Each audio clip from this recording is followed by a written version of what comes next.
Now, if you're concerned about climate change and rising global temperatures, the next fund manager methodology might be of interest to you. Joining me in the studio is Fawaz Chaudhry, who manages the Fulcrum Climate Change Fund. Fawaz, can you just tell me first and foremost, before we get on to anything about measuring temperature, what has the fund's performance been, particularly in light of global equity turbulence this year? Thank you. The fund was launched in August 2020, and it has outperformed global equities since then. This year, it's down on the year in line with global equities. Okay. The fund does not have a sector or regional bias, so energy's outperformance or tech's underperformance does not impact the strategy. Okay, cool. And speaking of cool, you temperature test your portfolio. Can you talk me through how that actually works? How common is that in this world? So what climate change fund is what we call an aligned fund. So basically we only own equities which are aligned with the Paris Accord. So they are decarbonizing. So every single company has already given targets to decarbonize their respective businesses. And this is measured by a third-party data provider, okay. S&P Trucost in our case, and the other data providers are also available. So we only choose from those, but then only or put them together in a package where there's no regional or sector bias, and hence lower the volatility versus global equities. Okay. If you don't mind me asking, I'd be intrigued to know, given that those kinds of accords and agreements are a moving picture, they're being added to by the various COP conferences and by, essentially geopolitical events, how nimble do you have to be as a fund manager?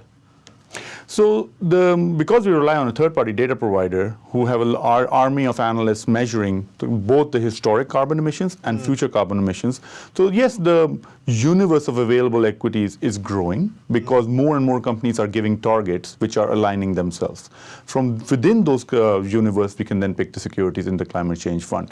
So in essence, we are relying on both businesses to take the onus on themselves to decarbonize their portfolios, make public announcements, and for a third-party data provider to recognize that and to give us a pathway for their decarbonization. Okay. We then take that pathway and translate that into a single number, which is the temperature of the security, and that number is then translated into the temperature of the fund by some weight of all the securities in the fund.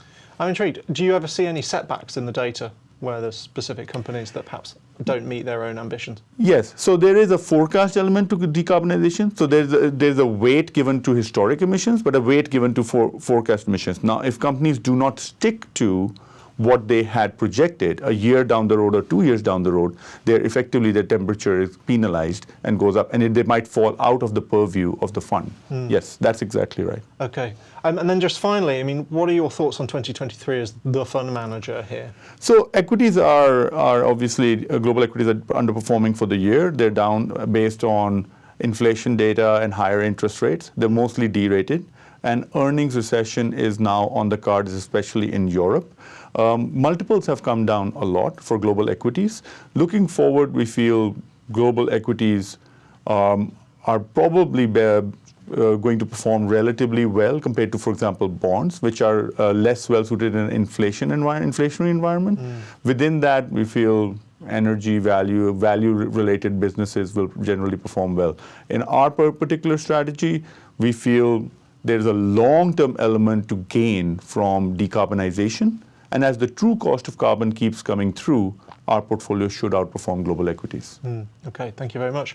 For more on the future of climate investing, check out our special report week on the investment outlook for 2023.